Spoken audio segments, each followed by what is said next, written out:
Hi అండి, అందరూ ఎలా ఉన్నారు? ఈరోజు మీకు పిల్లలకి బిస్కెట్స్ అనేవి చేసి చూపించబోతున్నాను. బాలామృతం పిండితో చాలా సింపుల్గా చాలా అంటే చాలా బాగుంటాయండి. ముందుగా బెల్లం తీసుకొని ఇలా నలగొట్టుకోవాలండి. నలగొట్టుకున్న తర్వాత కాస్తన్ని వాటర్ పోసుకుని కరిగించుకుందాము. పొయ్యి మీద పెట్టుకుని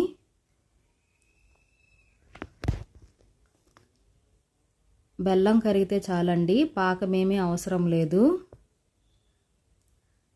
పూర్తిగా కరిగిపోయిన తర్వాత ఇంకొక గిన్నె తీసుకొని వడబోసుకుందామండి. బెల్లంలో నలకలు అనేవి ఉంటాయి కాబట్టి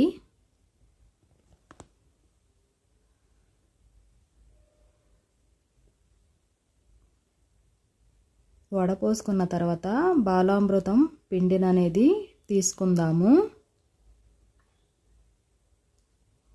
ఒక ప్లేట్ తీసుకొని బాలామృతం పిండి 2 కప్పులు వేసుకుందాము.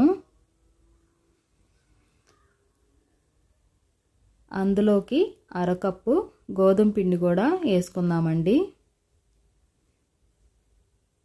గోధుమ పిండి అనేది వేసుకుని చేత్తో ఇలా కలుపుకుందాము. కలుపుకున్న తర్వాత ముందుగా బెల్లం కరిగించుకున్నాం కదండి, అది కాస్త పోసుకుని ఉండలాగా చేసుకుందామండి, చపాతీ ముద్దలాగా.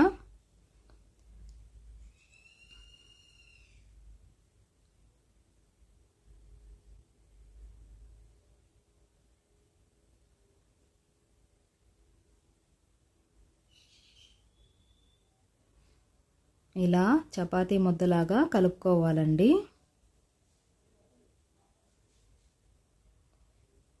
ఇలా కలుపుకుని 2 భాగాలుగా చేసుకుందాము.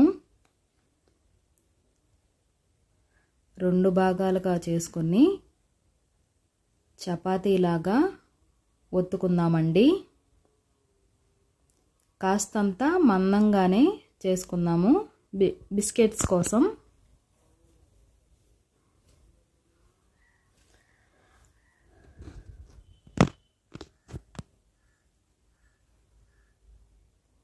చపాతీ కర్ర తీసుకొని ఇలా చపాతీలాగా చేసుకుందామండి, కాస్త మందంగా. నేను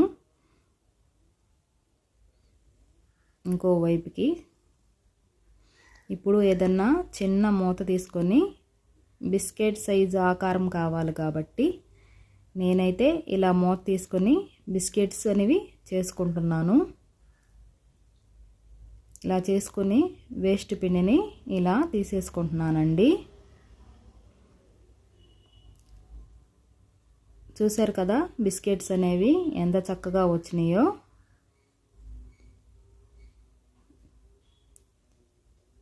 నేనైతే అన్నీ ఇలాగే చేసుకున్నానండి. కొన్ని అయితే చందమామ ఆకారంలో తీసుకున్నాను. ఆ తర్వాత పొయ్యి మీద నూనె అనేది పెట్టుకున్నాము.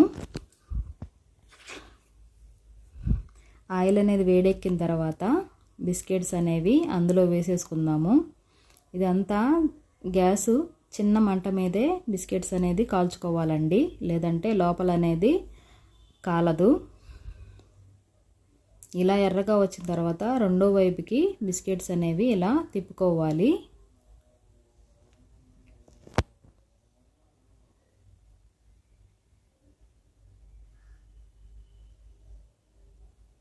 ఇలా కలర్ వస్తే తీసేయొచ్చండి.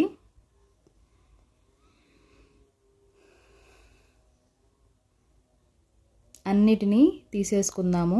తీసేసుకొని చందమామలు ఉన్నాయి కదండి, అవి కూడా వేసేసుకొని బిస్కెట్స్ అనేవి కాల్చేసుకుందాము. వీటిని కూడా ఎర్రగా వచ్చిందాకా కాల్చుకుందాము.